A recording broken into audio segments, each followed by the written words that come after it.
Hello les micros, bienvenue sur ce tuto pour savoir si, oui ou non, il faut opter pour le versement libératoire de l'impôt en 2023. Et on va voir rapidement grâce à une simulation sur le site officiel impôt.gouv.fr, on peut vérifier si ça vaut le coup ou non. Alors, dans un premier temps, ce que je vais vous inviter à faire, c'est de vérifier directement si vous avez le droit au versement libératoire. Alors, normalement, dans les sources de la vidéo, dans les commentaires, dans les sources de la vidéo et la description, vous avez le lien de mon article sur le versement libératoire de l'impôt. Normalement, il faut que votre revenu fiscal de référence, celui que vous venez de recevoir en 2022, soit inférieur à 26 070 pour une part. Donc, si c'est pour deux parts, c'est 52 140, etc., etc. Et du coup, j'ai fait un tableau sur l'article pour résumer un petit peu en fonction de votre situation. Donc, je vous invite à aller le voir avant de continuer ce tuto. Une fois du coup que vous avez pu voir que vous pouvez bénéficier du versement libératoire, on n'est pas sûr que ça soit encore que ça vaille le coup en fonction de votre situation. Donc, c'est pour ça qu'il va falloir faire une simulation sur le site impôt.gouv.fr pour pouvoir vérifier sans le versement libératoire ce que ça donne. Et après, faire un petit comparatif avec le versement libératoire. Et à ce moment-là, vous pourrez enfin prendre une décision tout en sachant les conséquences que ça va avoir sur votre micro-entreprise. Alors, dans un premier temps, il faut aller sur le simulateur de l'impôt sur le revenu ici et faire accéder au simulateur.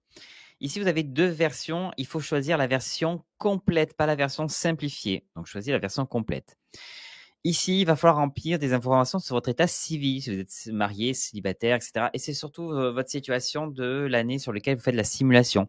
Donc, par exemple, si je fais la simulation pour l'année 2023, vérifier si je dois ou non prendre le versement libératoire, je vais aller marquer ma situation, célibataire, métropole, je suis né en 1992. Ici, remplissez au maximum si vous avez des enfants, si vous avez leur année de naissance, si vous êtes personne isolée, etc. Il faut remplir un maximum d'informations. Et si vous êtes plusieurs dans le foyer fiscal, donc faites une déclaration commune, il faut marquer les deux personnes, deux déclarants. Je fais suite. Ici, vous allez avoir la liste des revenus en fait en fonction de votre situation. Donc par exemple, je vais essayer de zoomer un tout petit peu. Ici, ça va être si vous êtes à Pôle emploi, si vous êtes salarié, si vous êtes intérimaire, en apprentissage, etc. Vous allez avoir les autres, c'est pour la pension, c'est pour des revenus fonciers, ce genre de choses. Concernant la micro-entreprise, quand vous allez faire la simulation, on va faire la simulation sans le versement libératoire, c'est-à-dire il va falloir aller sur la partie revenus industriels et commerciaux professionnels. Si vous êtes en activité commerciale, vous déclarez dans la ligne des activités commerciales achat-vente de marchandises ou la prestation de services commercial artisanal, vous êtes artisan, etc. Et vous avez une ligne qui s'appelle revenus non commerciaux professionnels qui est là pour les activités libérales de conseil, expertise, médecine douce, etc. Donc moi, dans mon cas, je vais prendre l'exemple d'une activité de conseil. Donc je prends revenus non commerciaux professionnels. Donc comment ça va se passer et je vais prendre peut-être aussi l'exemple de je suis en plus de ça salarié. Mais si vous n'êtes pas salarié, vous ne cochez pas cette option. Je vais faire du coup suivant. Hop, si j'arrive à accéder, hop, je vais sur suivant. Là, j'arrive sur un truc qui nous dit indiquer le revenu d'activité salariée. Donc, imaginons, je sais pas moi, pour 2023, je vais faire 20 000 euros de salaire. Ici, vous pouvez marquer aussi, c'est les 1 AGIS, tout ce qui est, 1 AP pour la partie allocation chômage, etc. Si vous êtes notamment à Pôle emploi pour 2023. Donc, remplissez bien votre partie à vous. Et je continue. Et là, j'arrive sur la partie revenus non commerciaux professionnels parce que je suis une activité libérale. Et là, je vais remplir comme si je faisais la déclaration d'impôt dans revenus imposables, 5HQ. Et donc là, je vais me dire, tiens, allez, je vais indiquer le chiffre d'affaires que je pense faire pour l'année suivante. Donc, je vais dire 25 000 euros.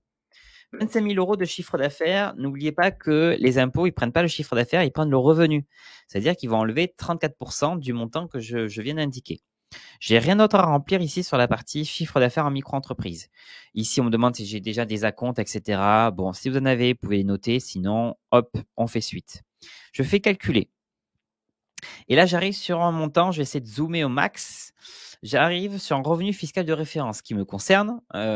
J'ai aussi le résultat de mon impôt qui est de 4 272. 4 272, ça équivaut à la fois à la partie des impôts que j'ai payés de mes revenus salariés, mais la partie impôt de mes revenus en micro-entreprise. Donc, je vais regarder un peu dans le détail. Je vais descendre, je vais descendre. Ils me disent que je suis imposé à hauteur de 11,7. C'est mon taux d'imposition. Et ils me disent que pour la partie des revenus BIC BNC, donc ça, les revenus micro-entreprises, je serai prélevé à hauteur de 161 euros par mois. Donc 161 euros. Donc ce que je vais faire, c'est que je vais me dire 161 euros, c'est bien, c'est les impôts que je vais payer via ma micro-entreprise. Bon, si je calcule multiplié par 12, ça équivaut à peu près à 1932 euros. Ça veut dire que le reste, les 2000 et quelques restants, c'est mon activité salariée. Donc, j'ai 1900 euros d'impôts au total à payer avec ma micro-entreprise. Donc, je vais prendre le chiffre d'affaires que j'ai indiqué, donc 25 000. Je vais diviser par 12. Donc, vous pouvez faire pareil avec le chiffre d'affaires que vous avez indiqué. Ça me donne un chiffre d'affaires mensuel de 2083 euros. Et maintenant, je vais dire ces acomptes, ces 161 euros d'acompte, combien ils représentent sur mon chiffre d'affaires mensuel. Donc, je fais 161 divisé par 2083. Hop. Et ça me donne, je multiplie par 100, et ça me donne 7,7%. Ça veut dire qu'au titre de l'impôt, je paye 7,7% de mon chiffre d'affaires au titre de l'impôt tous les mois. À ce moment-là, comme si je sais que j'ai le droit au versement libératoire, comme je l'ai dit, il faut bien regarder dans l'article que j'ai mis dans les sources sur le versement libératoire, vérifier si vous pouvez en bénéficier pour 2023. Et donc, si j'ai le droit au versement libératoire, j'aurai à payer que 2,2% d'impôt sur mon chiffre d'affaires plutôt que 7,7%. Donc là, je fais une grosse économie. Et si je regarde 2,2% de mon chiffre d'affaires, je vais y arriver, 2,2 divisé par 100, multiplié par 25 000, ça me donne que 550 euros d'impôt à payer avec le versement libératoire, que si j'étais sans le versement libératoire, j'en aurais 1900 euros. Voilà concernant le tuto sur vérifier que le versement libératoire, ça vaut le coup ou non.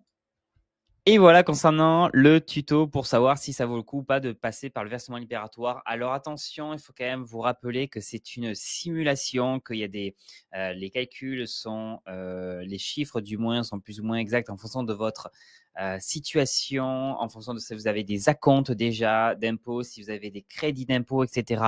Je me doute qu'il y a des choses que vous n'avez pas pu rentrer ou autre. Donc prenez quand même ce résultat à la légère, j'ai envie de dire. Mais au moins, c'est une simulation qui vous rapproche au maximum de la réalité sur si vous devez ou non prendre le versement libératoire. Dans tous les cas, j'ai fait un article sur le versement libératoire. Vous avez un article sur comment passer ou non, enlever l'option ou prendre l'option pour le versement libératoire. Et cette option se fait avant le 1er octobre 2022 pour une application en 2023. Donc là, si vous devez le faire, faites-le assez rapidement pour 2023 si vous devez le prendre ou l'enlever. Et je pense que c'est bon. Je vous remercie beaucoup et je vous dis à très très bientôt pour un nouveau tuto. Bon, je le mets ici. Est-ce que je le mets ici? Bonjour, bonjour. J'aime bien montrer les petits t-shirts. Ou alors je le mets ici. Je n'en sais rien. Non, je vais rester comme ça.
Et voilà concernant le tuto pour savoir si ça vaut le coup ou pas de passer par le versement libératoire. Alors attention, il faut quand même vous rappeler que c'est une simulation, que